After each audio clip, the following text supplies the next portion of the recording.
السلام عليكم ورحمة الله.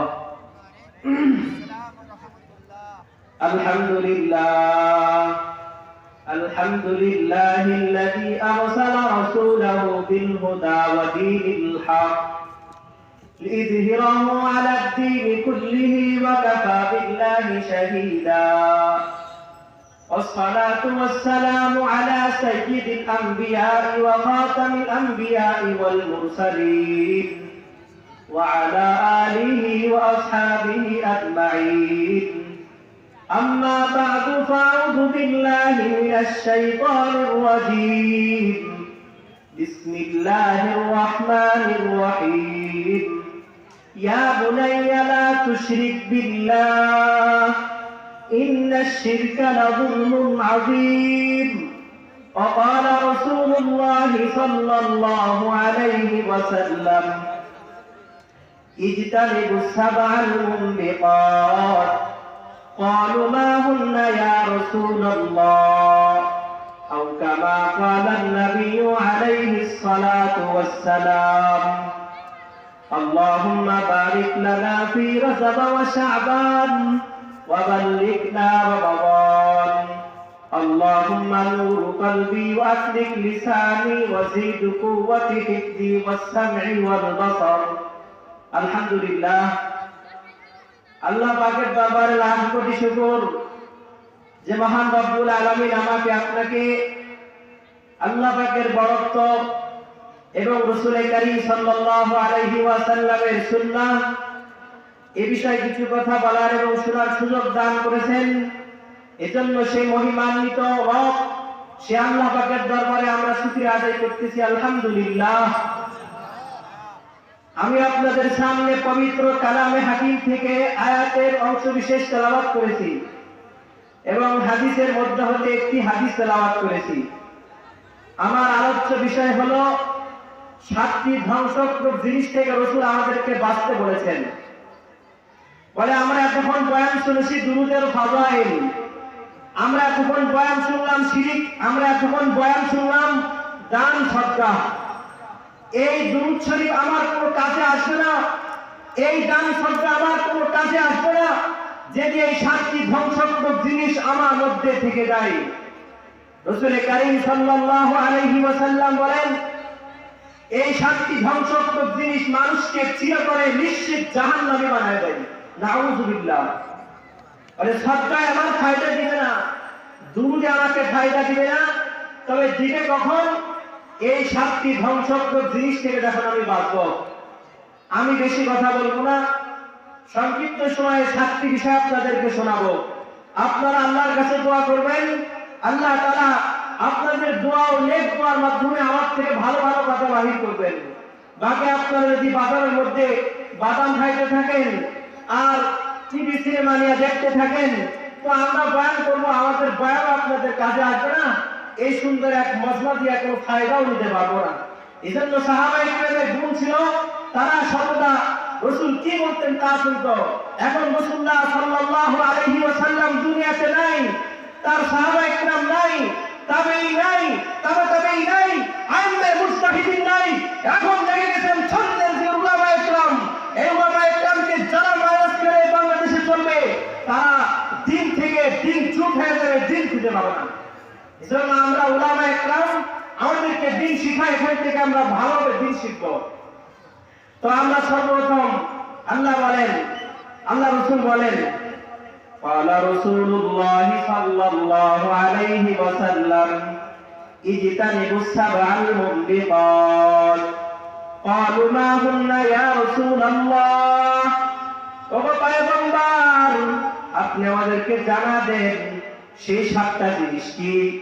আল্লাহ পয়গম্বর বলেন ক্বালা আশরিকু বিল্লাহ। 1 নাম্বার 7টি ধ্বংসাত্মক জিনিস থেকে 1 নাম্বার বাঁচতে হবে আশরিকু বিল্লাহ, আল্লাহ থেকে শিরক করা যাবে না। আজকে আমার সন্তান না হলে আমি গাজী কালুর চম্পাই মাজারে মান্নত করে আসি, আমার সন্তান না হলে আমি গরুর কবরে গিয়ে মাজারে মান্নত করি, আমার সন্তান না হলে আমি বিভিন্ন পীর সাহেবের দরবারে মানত করি, এটা হলো শিরক। শিরক 7 প্রকার। আমার ক্ষুদ্র জ্ঞানের মাধ্যমে আমি শিরিক 7 প্রকার বাহির করেছি। এক নাম্বার আশিরকুর রিহান, কোন পীর সাহেবের দরবারে কিছু চাইতে যাওয়ার নাম। রিহান শব্দের অর্থ রওনা করা, সোয়ার হয়ে কোন পীর সাহেবের দরবারে গিয়া সন্তান চাওয়া। এই হলো 1 নাম্বার শিরিক।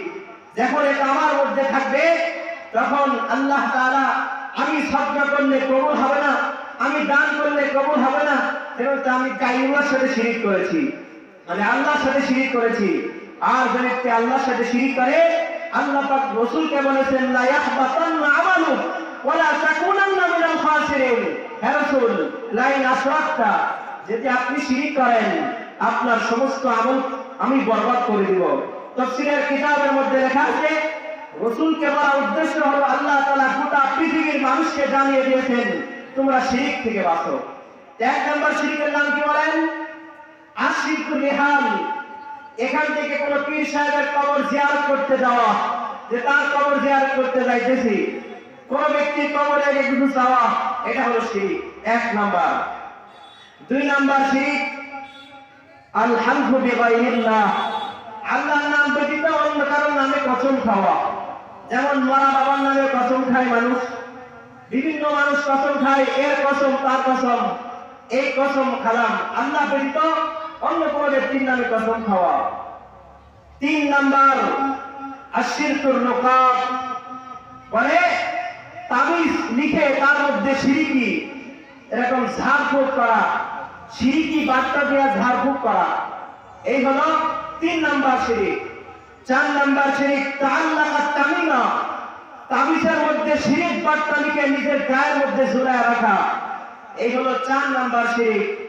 5 নাম্বার আত-তিয়ারাতু ওয়াত-তাশাউম, কোন মানুষ যেমন সকালে ঘুম থেকে উঠে বলে ঘর না ঝাড়ু দিয়ে টাকা দেওয়া যাবে না, এটা শিরিক।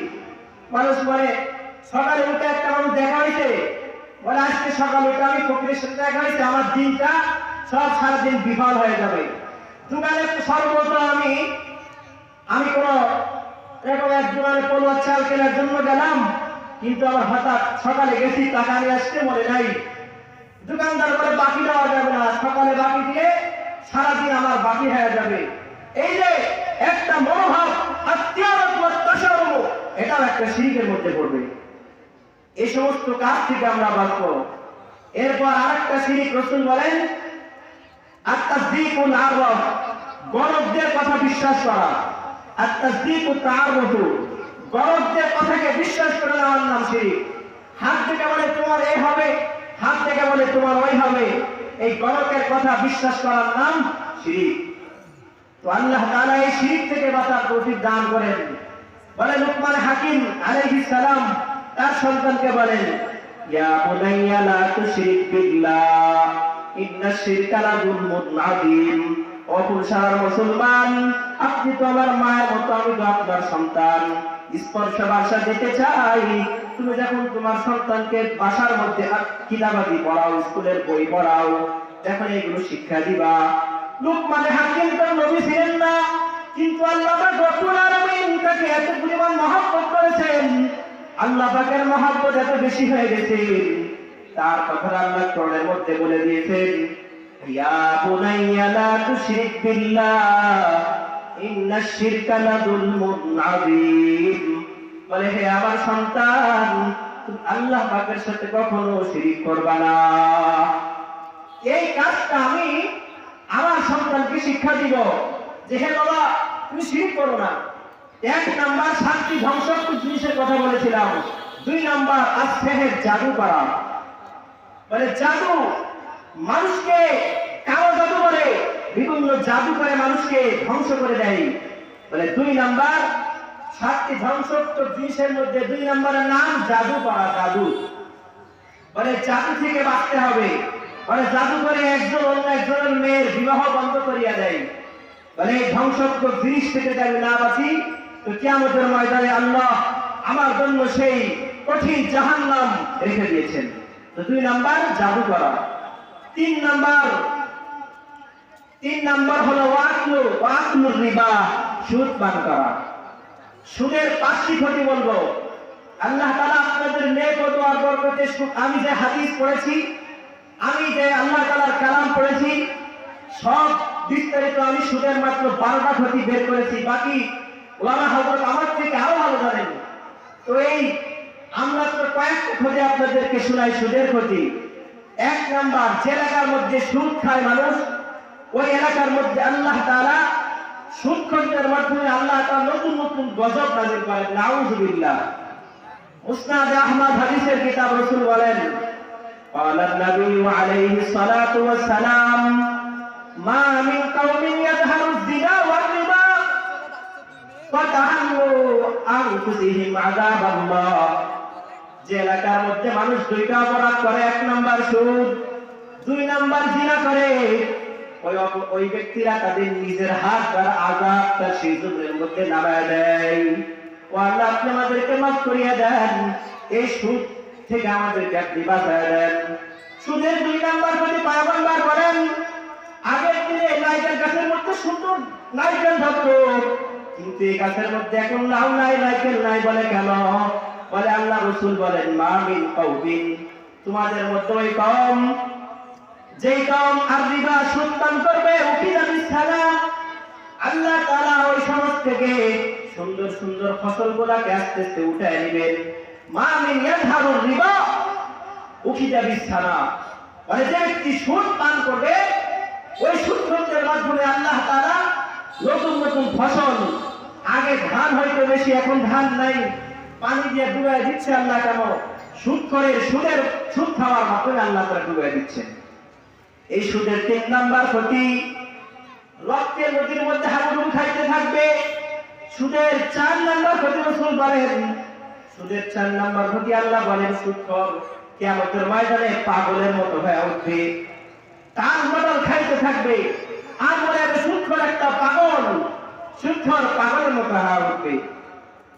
এজন্য মেরে মুহতারাম, সুদ ঘুষ খাবো না, কেননা সুদ ঘুষ নিজেকে ধ্বংস করে দেয়, পার্শ্ববর্তী এলাকাগুলো নিজের ছেলে মেয়েকেও ধ্বংস করে ফেলাই। এজন্য 7টি ধ্বংসাত্মক জিনিসের 1 নম্বরের নাম শিরক, 2 নম্বরের নাম জাদু করা, 3 নম্বরের নাম সুদ পান করা, ভক্ষণ করা। 4 নম্বর সুদের ক্ষতি হলো, 4 নম্বর ধ্বংসাত্মক জিনিস হলো ওয়াকলু মালিল ইয়াতীম, এতিমের মাল খাওয়া। মানে এতিমের মাল আবু জেহেল এরকম ভক্ষণ করত। তাফসীরের কিতাবের মধ্যে আছে, আবু জেহেল এভাবে মানুষের সন্তান, কেউ যখন মরে যাওয়ার মতো হতো, আবু জেহেল যে বলতো যে এই তুমি তো মরে যাবা, তোমার সম্পদগুলা আর তোমার মালগুলা আমাকে নসিহত করে দাও, আমি তোমার ওসিয়ত করে দাও, আমি তোমার সন্তানকে দেখবো। এরপর যখন তার বাবা মরে যেত, তো এরকম ওই আবু জেহেল তাকে গলা ধাক্কা দিয়ে তাড়িয়ে দিত। তো যে ব্যক্তি এতিমের মাল ভক্ষণ করবে, নিজে খাবে, সে ব্যক্তি হলো আবু জেহেলের খাসবা বলা হবে। আর যে ব্যক্তি এতিমকে মহব্বত করবে, এতিমের সম্মান রাখবে, সে ব্যক্তি মুহাম্মদ আরবি সাল্লাল্লাহু আলাইহি ওয়াসাল্লামের সাথে জান্নাতে প্রবেশ করবে। সুবহানাল্লাহ। তো আমরা এতিমদের মহব্বত করব। আমার রিজিকের মধ্যে অভাব, রিজিকে বরকত পাইতেছি না কয়েকটি কারণে।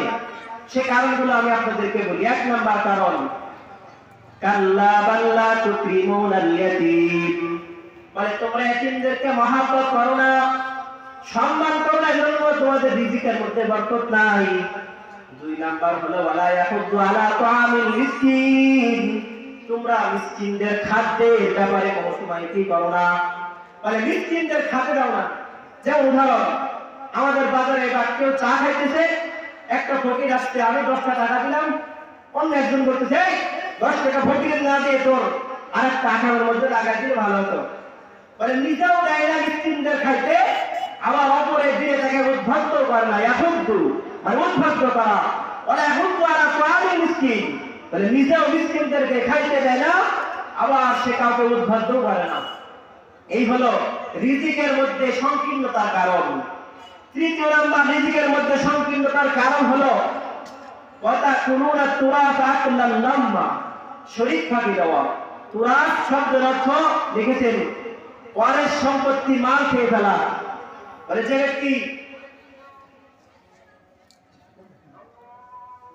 তো আল্লাহ তাআলা এই সংক্ষিপ্ত সময় আমাকে আপনাকে যে সমস্ত ধ্বংসাত্মক জিনিসের কথাগুলো বললাম, আল্লাহ তাআলা এই সংক্ষিপ্ত সময়ে 7টি ধ্বংসাত্মক জিনিসের 4টি বলেছি। আল্লাহ তাআলা আমাকে আপনাকে আমল করার তৌফিক দান করেন।